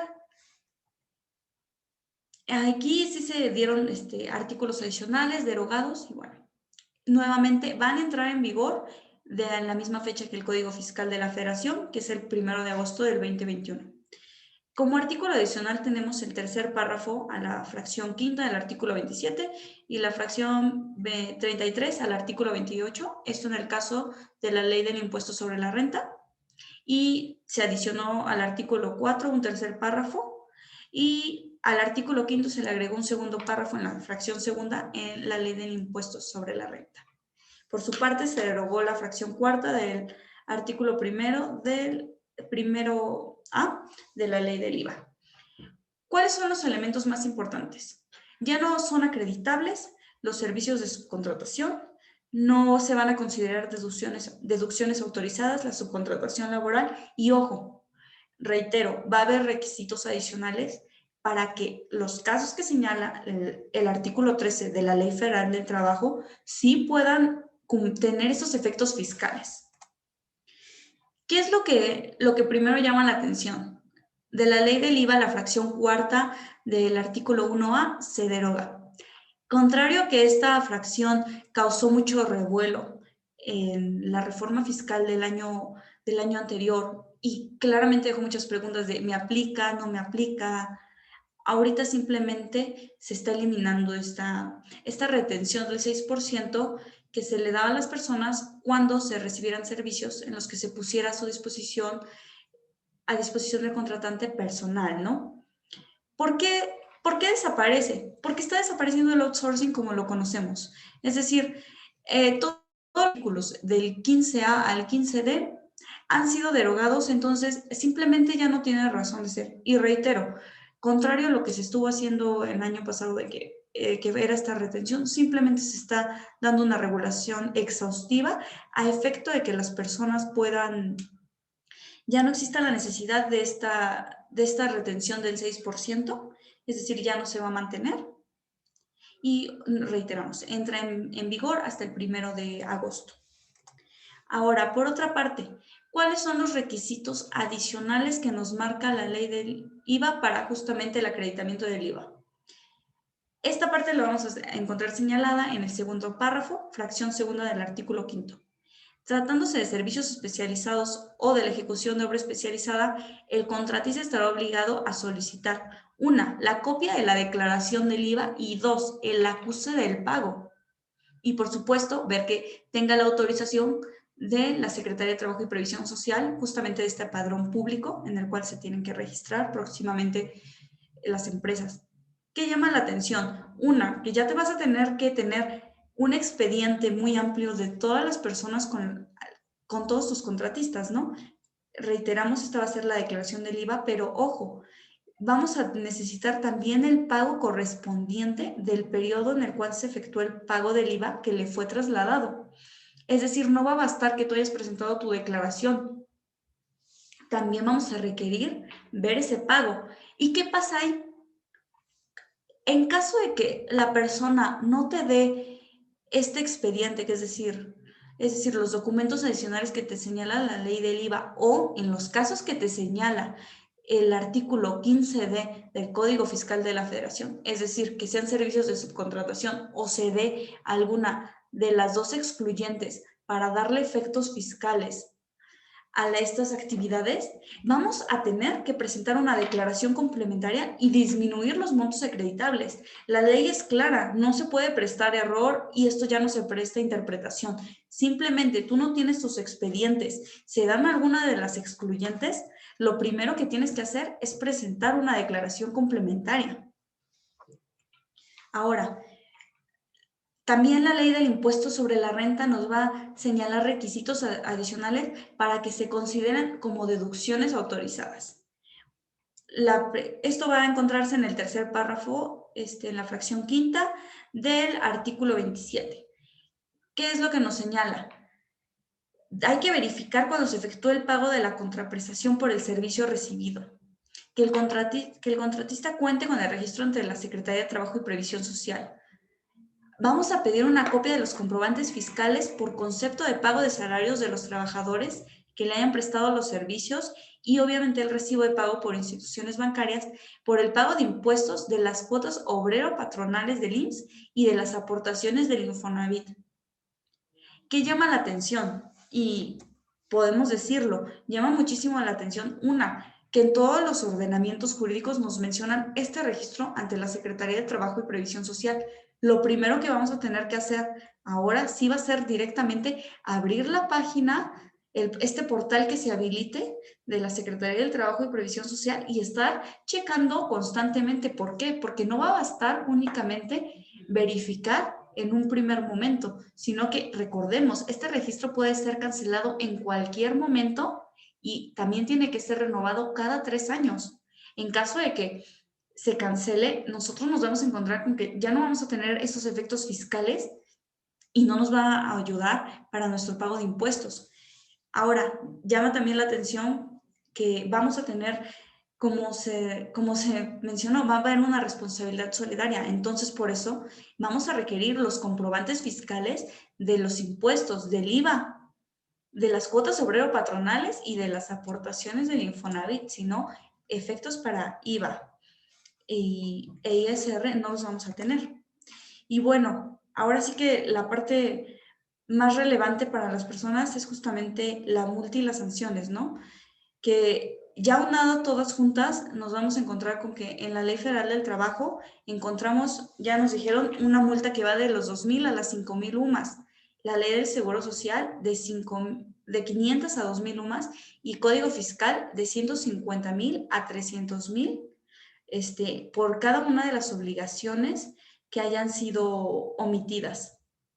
Nosotros incluimos en esta gráfica las multas que señala la ley antilavado o la ley federal para la prevención de operaciones con recursos de procedencia ilícita, que va de las 200 a las 65,000 UMAS, porque es un tema que vamos a tratar con posterioridad.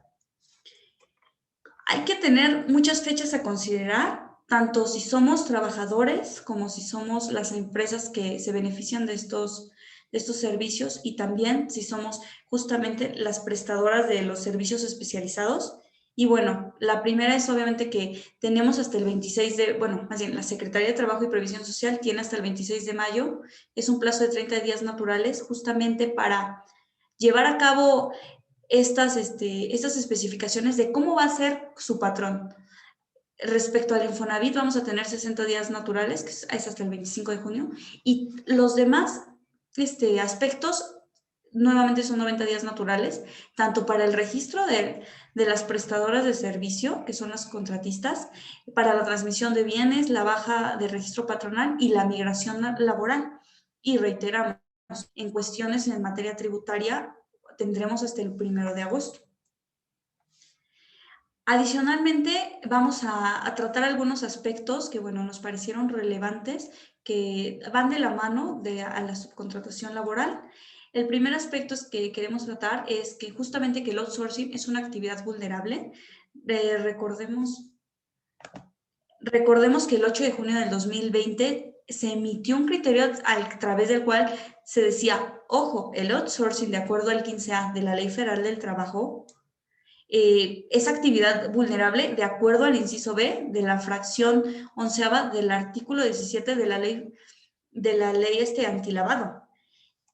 Es decir, tiene las obligaciones, ¿no? Y este artículo nos dice, es actividad vulnerable cuando la prestación de servicios profesionales se dé de manera independiente sin que medie una relación laboral con el cliente respectivo, en aquellos casos en los que se prepare para un cliente o se lleve a cabo en nombre y representación del cliente cualquiera de las siguientes operaciones. En este caso aplica la administración y manejo de recursos, valores o cualquier otro activo de sus clientes. Llama la atención que obviamente cuando se emite este criterio, están tomando en consideración el artículo 15A, que hoy está derogado de la Ley Federal del Trabajo. Cabría ver si el artículo 13 con sus modificaciones también va a aplicar como una actividad vulnerable o van a emitirse algún criterio, porque entonces es cuando empiezan a nacer esas obligaciones, que lo primero es realizar el trámite de alta y registro ante el portal de prevención del lavado de dinero. 2, contar con un manual de operaciones dentro de los 90 días posteriores a la alta. Y 3, la presentación de avisos mensuales sobre las actividades vulnerables realizadas en el mes inmediato anterior. Y ojo, aquí también vamos a estar en presencia de que vamos a tener que identificar a los clientes y dar nuestros avisos, ¿no? Entonces, una vez que se realice este registro, sería adecuado que la misma UIF o la Secretaría de Hacienda y Crédito Público emitieran un comunicado similar al que se elaboró el 8 de junio para hablar justamente del artículo 15A, hoy derogado, de la Ley Federal del Trabajo. Y bueno, creo que el licenciado Benjamín va a tratar el tema de los impuestos estatales sobre nómina. Gracias, Mariel. Yo creo que nada más para finalizar un comentario del tema de prevención de lavado de dinero. Yo también considero que el criterio va a prevalecer, el criterio que desde el 2016 nació y ha dado mucho de qué hablar. Con la reforma, desde luego, habrá que modificar el criterio, haciendo alusión a las nuevas disposiciones, pero me parece que la intención de las autoridades respecto de la prevención del lavado de dinero va a subsistir respecto de aquellos servicios de carácter especializado ahora con la reforma, ¿no? Entonces, digo, totalmente de acuerdo ahí poner atención. ¿Qué otros efectos colaterales tiene esta reforma? Recordemos los impuestos estatales sobre nómina en aquellas compañías en las que tradicionalmente no tuvimos trabajadores, ahora los vamos a tener que tener, y por favor seamos muy puntuales en estas obligaciones que luego a veces las dejamos un tanto de lado pretendiendo cumplir únicamente con el tema de seguridad social, Infonavit, etcétera. Ahora tendremos que darnos de alta en cada registro estatal, en los diversos estados de la República en los que estemos. Y pues bueno, como parte también de la detección de áreas de oportunidad que hemos hecho en el despacho, es que en algunas entidades de la República todavía existe materia de inconstitucionalidad en respecto de impuestos estatales sobre nóminas, de alguna manera un tanto novedosos. Sí, desde luego se han impugnado en diversas ocasiones, sin embargo, pues, creemos una oportunidad en esta ocasión de nueva cuenta, ¿no? Que también tendríamos que estar cuidando los precios, la obligación en materia de precios de transferencia. Recordemos que ante las operaciones entre partes relacionadas, en este caso que pudiera detonarse en algunas reestructuras, alguna migración de trabajadores, alguna migración de know-how de distintos activos, además con los temas de sustitución patronal, tendríamos que estar cuidadosos también con la parte de precios de transferencia, tratándose igualmente de alguna fusión, de alguna transmisión, desde luego de activos intangibles, como lo comenté, es importante no dejarlo de lado.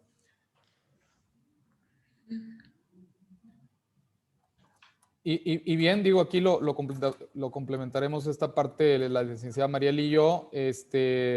Nosotros estamos a su disposición para las perspectivas de atención de esta reforma. En un primer plano, como bien lo saben, cualquier reforma a las leyes nos permite impugnar su inconstitucionalidad si así lo estimáramos necesarios. Nosotros creemos desde luego que existen elementos de inconstitucionalidad. Habrá que analizar cada caso particular para ver si la conveniencia de acudir a un juicio de amparo o no, o realmente llevar a cabo un planteamiento de regularización o de atención a la reforma. Mucho se ha dicho de las posibilidades del amparo. Existe, la realidad es que una especie de pesimismo en los litigantes, en el sentido de que las posibilidades son muy pocas. Lo hemos escuchado en muchos foros. Sin embargo, pues no dejamos de advertir que existen posibilidades, que existen argumentos. Sin embargo, pues bueno, la última decisión la toma la Suprema Corte y en algunos casos, en la mayoría de los casos, hay que decirlo, la razón ha estado del lado de la autoridad o del Poder Legislativo. Sin embargo, la opción está, se cuenta aproximadamente hasta el 4 de junio para impugnar las disposiciones que están en vigor. Ya cuando entren en vigor las disposiciones de carácter fiscal en agosto, habrá otro trámite. Ya lo comentamos, existe oportunidad de impugnar o de reclamar la inconstitucionalidad de algunos impuestos estatales. Y como ya lo hemos comentado a lo largo de la sesión, existe muchísimo trabajo desde la parte corporativa, laboral, de seguridad social, fiscal, desde luego, en el cual tendremos que apoyar o que tendremos que realizar a la brevedad o desde hace 2 semanas la revisión de contratos de proveedores, de nuestros objetos sociales, de nuestras actividades económicas dadas de alta ante las autoridades, las sustituciones patronales en caso de que llegaran a proceder, nuestros contratos de trabajo con cada personal, las prestaciones que llevamos a cabo en una y en otra empresa.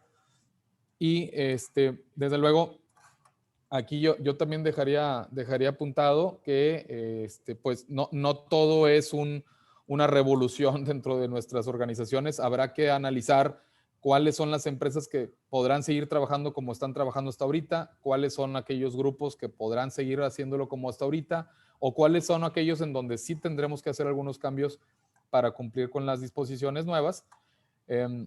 No, como les comento, no todo llevarlo a cabo de extremo a extremo, sino que habrá algunas figuras que todavía se permiten dentro del marco legal para seguir operando con más de una empresa dentro de nuestros grupos, ¿no? Mucho cuidado, desde luego, siempre lo hemos advertido a nuestros clientes y amigos, el tema de uso de esquemas agresivos de outsourcing, lo que precisamente detonó esta reforma. Es importante llevar a cabo el análisis de no dejarnos sorprender, de no convencernos rápidamente por opciones de esta naturaleza cuando existen muchas otras opciones. Lo hemos visto inclusive en estos días, en donde hemos analizado algunos casos en donde vienen de un outsourcing agresivo, pretendiendo ellos un ahorro, pero dentro de casa puedes encontrarte con una agradable sorpresa de que puedes gastar lo mismo, o un poquito más o un poquito menos, pero fuera de los riesgos, ¿no? Ya lo comentamos, el reconocimiento de activos intangibles, no lo dejamos de advertir. Los activos intangibles están prácticamente en cualquier compañía. Y en todo caso, siempre está abierta la puerta del SATO de Prodecon ante alguna duda específica de alcance de disposiciones, ante alguna situación real y concreta. No sé si querramos pasar al panel de preguntas y respuestas, si las hubiera, Mariel, si tuvieras algún otro comentario. No, pues ahora sí que los mismos comentarios que se estuvieron realizando, bueno, que estuvo realizando. También ahora sí que ver cuáles son las empresas, porque hay muchos casos en los que sí se prestaba insourcing, ver si en algunos casos las empresas van a desaparecer, cuál va a ser el tratamiento que se les va a dar, y nuevamente nos ponemos a su disposición. Y como mencionó el licenciado Benjamín, a veces pensamos que no hay tantas opciones, pero sí podemos estar trabajando con esquemas mucho menos agresivos de los que se tenía antes y aún así tener efectos iguales, similares y a un costo muy similar a lo que se estaba manejando, y obviamente sin encontrarnos en el plano de ahora sí de la ilegalidad ya, porque bueno, ya con esta reforma ya es un poco distinto, ¿no? Entonces, no sé si gusten que pasemos, como el licenciado, al panel de preguntas y respuestas.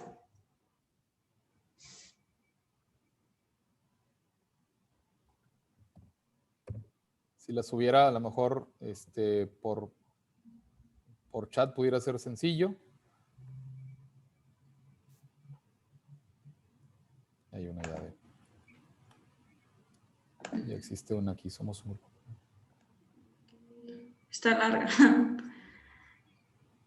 Sí. Déjame ver si la puedo simplificar. Esto lo podemos seguir considerando como una prestación de servicios especializados que requiere un registro ante la Secretaría de Trabajo y Previsión Social. Como indican, es necesario analizar nuestras actividades, ya que algunas sí ponemos a disposición de la empresa personal para realizar actividades como podrían ser la facturación y compras. Es correcto, mi estimado. Yo creo que habrá que analizar cada caso particular. No creo que sea conveniente realizar una regla general para nuestro propio grupo, es decir, pudiéramos, creo que combinar actividades tanto independientes como especializadas, y en todo caso en aquellas especializadas desde luego habrá que cumplir con el registro entre la Secretaría de Trabajo y Previsión Social. Otra pregunta aquí de otro invitado es: en servicios de construcción y en su mayoría se subcontratan los servicios. ¿Todos los subcontratistas deben estar registrados en la Secretaría de Trabajo y Previsión Social? En primera instancia pareciera que sí. En la industria de construcción, como bien comentas, se apoya demasiado con diversos proveedores y habrá desde luego que justificar por qué tendríamos que llevar a cabo esa subcontratación. Aquí importante es que a lo mejor no hablaríamos de servicios especializados, sino de obras especializadas, en donde curiosamente en el acuerdo de la Secretaría de Trabajo y Previsión Social yo no alcancé a ver que hicieran una distinción entre servicios y obras. El tema de obras especializadas lo habíamos visualizado en este tipo de industria de la construcción, en donde, como lo comentas, podríamos llevar a cabo una contratación de diversas empresas para que en conjunto realicemos una obra, y sí, tendríamos, me parece, que tener que cumplir con el registro de Secretaría de Trabajo y Previsión Social.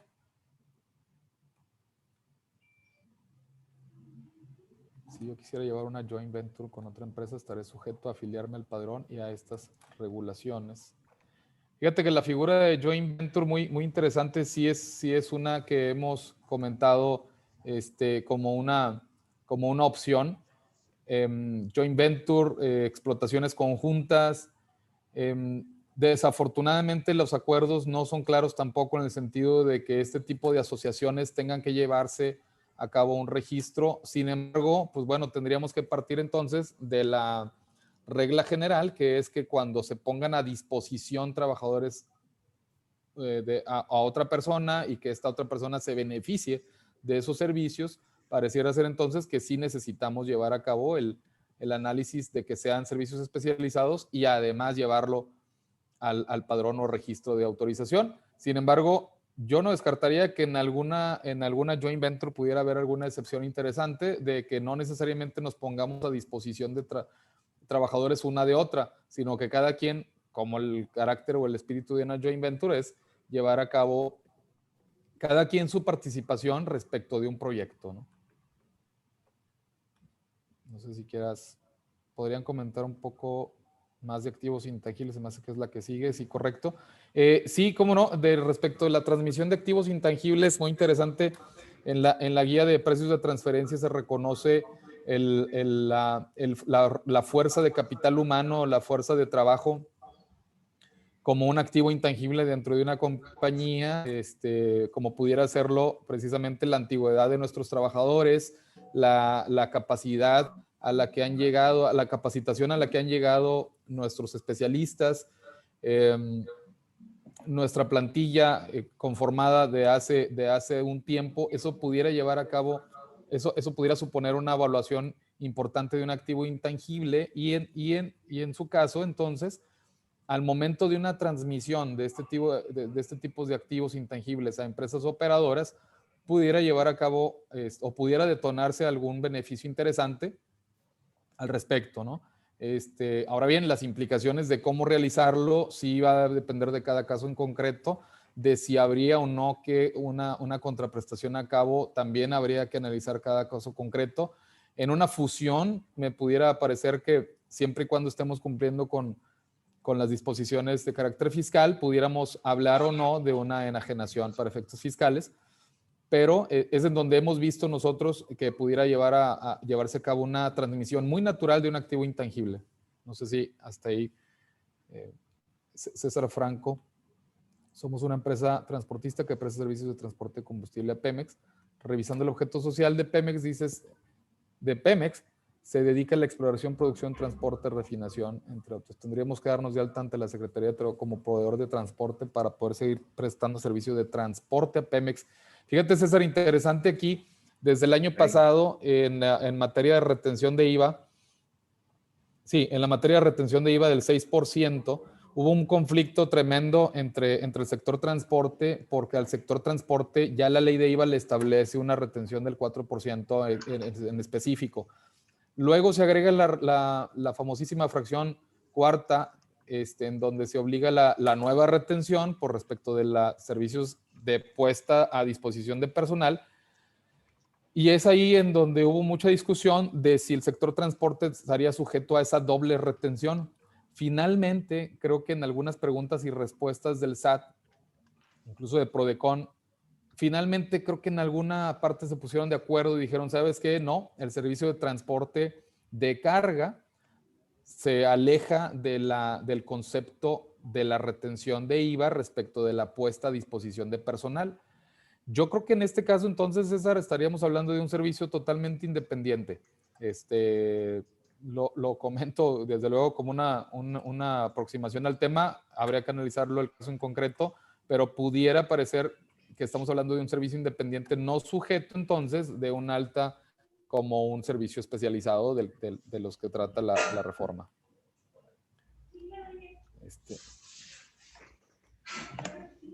No sé, Mariel, si tú tuvieras alguna...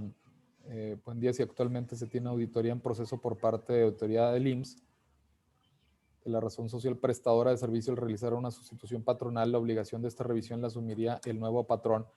Fíjate, interesante, Iris. Yo creo que la autoridad tendría que abrir incluso facultades de comprobación al nuevo patrón, al tratarse de una sustitución patronal. Y bueno, yo creo que primero un paso antes, no sé si estuviéramos en posibilidades de llevar a cabo una sustitución patronal al respecto. Pero bueno, me iría también a otro comentario en el sentido de que si nos están revisando IMSS, es probable que sea por un periodo determinado. ¿Sí? Si ese periodo determinado ya en la sustitución desde luego va a venir de manera posterior, yo creo que el responsable va a seguir siendo el patrón original, y recordemos que existe ya de por sí una responsabilidad de 6 meses, me parece, entre patrón sustituto y sustituido. Ok. ¿Quién tiene que hacer el registro de la Secretaría de Trabajo?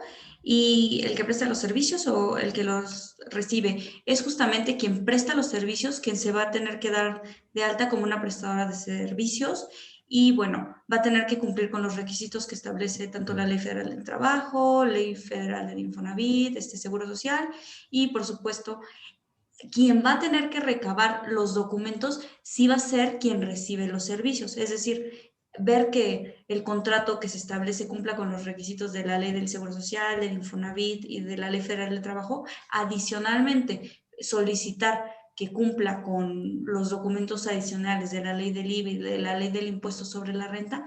Esa parte sí la va a tener que recabar quien recibe el servicio, pero como tal, únicamente el alta de la Secretaría de Trabajo y Previsión Social va a ser las prestadoras de servicio.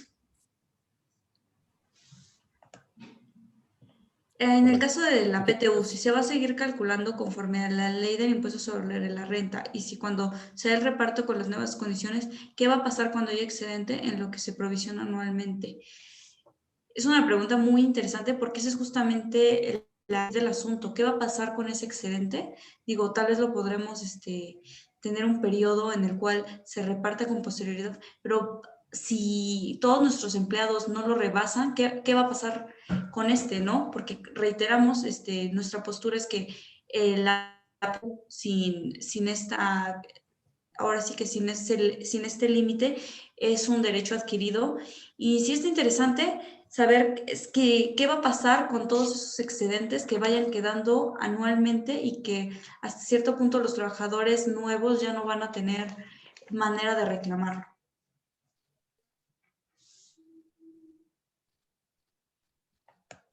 Aspectos del registro ante la Secretaría de Trabajo y Previsión Social, ¿qué consideran que podría estar analizando en relación con el capital social de la prestadora de servicio? En caso de que no se cuente con el capital social, ¿se podrá soportar por un nuevo incremento de la fecha? Me parece que sí, va a ser una solución práctica, mi estimado Godínez.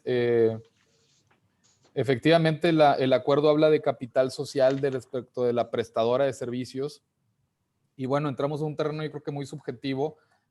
Nos enfrentamos luego a veces con la infraestructura que espera ver la autoridad respecto de los servicios que proporcionamos, donde es muy común que nos juzguen a priori en el sentido de que cómo es posible que tengas ingresos por X cantidad de dinero con tan poquitos trabajadores o tan poquitas sillas o tan poquitas computadoras.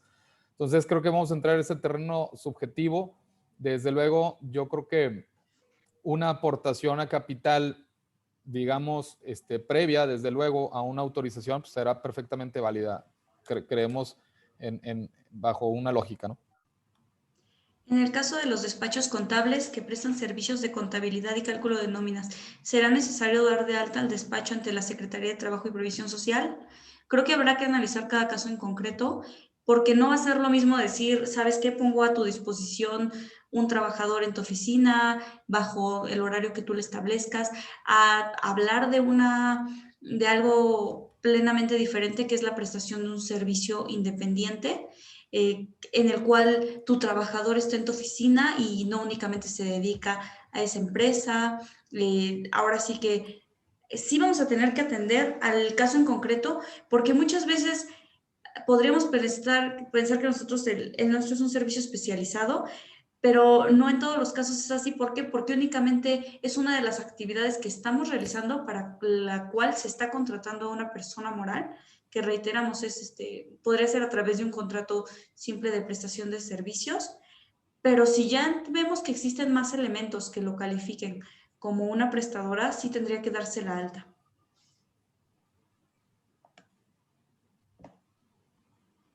Aquí el buen Ramiro Vázquez hace una apreciación de la reforma. Está interesante porque sí, efectivamente hay una... perdón, sí me escucho, ¿verdad? Porque luego hay un mensaje que no, dicen que no me escucho bien.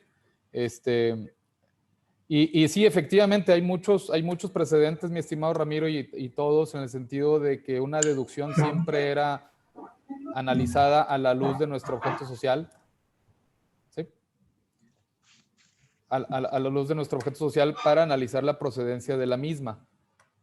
Sin embargo, sí, definitivamente ahora con esta reforma va a exigirse analizar todas esas aristas, nuestros objetos sociales respecto a la luz de esos criterios judiciales, respecto de nuestras deducciones.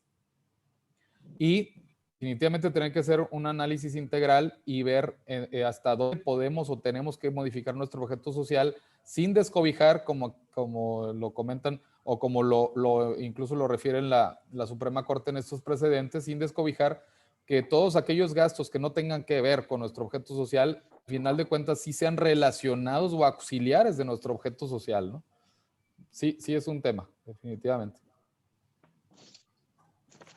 En el caso de las empresas cuyo objeto social es la administración de inversiones en acciones en empresas, estas actividades son llevadas directamente por los accionistas. Solo contratan servicios contables legales por los que no tienen empleados. Ay, se me movió. ¿Habrá alguna contingencia de no tener empleados registrados ante el IMSS? Sí, yo considero que ya ahorita a la luz de esta nueva reforma, sí, porque va a considerarse que están realizando toda la actividad ahora sí que todo el objeto social y nuestra actividad preponderante. Entonces, yo considero que sí tendría que verse cuál es la manera, cuál va a ser la forma en la que, ¿cómo se llama en la que vamos a tener que ahora manejar nuestra plantilla de empleados, ¿no? Porque sí, ya nos suena bien que todos nuestros empleados lo tengamos justamente en otras empresas, que es justamente nuestro insourcing, sino que ahora vamos a tener que manejar proveedores o en algunos casos incluso manejar una fusión. Entonces, a la luz actual, sí. Un comentario ahí, mi estimado Godínez, perdón, Mariel, nada más para complementar. Mira, pudiera ser el caso también incluso como de sociedades civiles, en las sociedades civiles en donde no estás obligado bueno, más bien, nadie está obligado a contratar empleados, pero para justificar algunas actividades económicas, desde luego, tendrá que ser necesario llevar a cabo contratación de empleados. En el caso de sociedades civiles, en donde igualmente los socios mismos pueden llevar a cabo todas las funciones de una sociedad civil sin tener que voltear a contratar a alguien, o algún subordinado, desde luego. Está interesante el caso que comentas en donde las sociedades mercantiles a través de sus socios puedan llevar a cabo ciertas actividades. Sin embargo, habría que también tener cuidado con aquellas actividades que tenga que contratar y en donde la autoridad tenga el poder de asumir que esas, por ejemplo, la administración propiamente de la sociedad, finanzas, etcétera, la empresa o la autoridad pueda asumir que ese tipo de actividades debieras llevarlas a cabo dentro de tu empresa porque son auxiliares de tu objeto social. Sí, pongo un ejemplo muy rapidísimo que ya se nos está acabando el tiempo, en el sentido de una compañía en la cual platicábamos de la fabricación de cajas de cartón y dicen, bueno, es que no nada más, me dedico a realizar las cajas de cartón, pero también me dedico a venderlas, evidentemente, si no, ¿cómo obtengo mis recursos? Entonces ahí se vuelve interesante porque entonces los vendedores también tendrían que estar dentro de nuestra plantilla laboral y de nuestro objeto social. Por lo tanto, tendrían también, en todo caso, a la administración de las ventas. Y entonces es en donde se empiezan a hacer otros análisis en hasta dónde tengo que tener fuerza laboral interna para llevar a cabo todo lo que realizo como objeto social, ¿no? Pero bueno, interesante. PKF puede prestarnos el servicio para trabajar una estrategia fiscal y legal respecto a este tema, aunque seamos clientes de auditoría, o tenemos que buscar a otro especialista para prepararla. No, justamente nosotros somos del equipo de legal y obviamente también trabajamos con nuestros expertos en materia fiscal y de la mano podremos ayudarlos a realizar una estrategia fiscal. Y ahora sí que si por mensaje privado nos puede mandar su correo electrónico, nosotros nos pondremos en contacto a través de nuestros equipos. Bueno, se acabó el tiempo, no sé si hagamos una última pregunta-respuesta, Mariel, o cómo vas. Adelante. Digo, una disculpa a todos, hay algunas otras que no pudimos contestar por tiempo.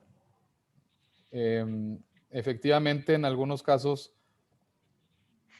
el objeto social no tenga que modificarse definitivamente. En caso de que compartan el mismo domicilio fiscal de la empresa beneficiaria del servicio, de empresas de servicio especializado en sourcing, me parece que no hay tema. Desde luego, la autoridad a veces no conviene de que muchas empresas estén en un solo domicilio, pero si se reúnen las características de un domicilio fiscal de cada una de esas empresas en un mismo domicilio, me parece que no debiera tener problema. Seguramente sí se va a compartir la presentación, mi estimada Telma. Y bueno, por último, ¿sería correcto traspasar los empleados a la empresa operativa, reconociendo sus derechos sin hacer una sustitución formal? En este caso, lo que podría también tratarse de hacer sería una fusión de las empresas y desde mi punto de vista esto aplicaría muy bien, únicamente tratando de checar no mover los asientos contables para ahora sí que respetar la reforma del 2021.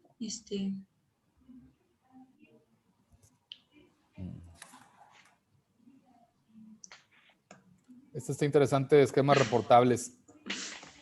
Como asesores informan esquemas reportables. Alberto, no sé si te refieres a este tema de subcontratación laboral o en general esquemas reportables. Si los informamos, pues desde luego que cuando estemos obligados a hacerlo, desde luego es tener que realizarlo. Respecto de los impactos de subcontratación laboral o de la reforma, consideramos que ciertos casos sí pudieran tipificar como esquemas reportables. Ya platicamos ahorita de una reestructura, ya platicamos también de algunas transmisiones de activos. Y desde luego, pues siempre tendríamos que llevarlo a cabo a la luz y el tamiz del tema de los beneficios y el monto del beneficio fiscal. Pero bien, pues muchísimas gracias. En nombre de PKF México les agradecemos por su presencia y reiteramos si les vamos a hacer llegar la presentación y de igual forma nuestros contactos, los equipos de legal tanto de la oficina de Monterrey como de la Ciudad de México, y para cualquier duda adicional pueden comunicarse con nosotros a efecto de poder aclarar cualquier duda que tengan. Muchísimas gracias. Gracias a todos. Hasta luego.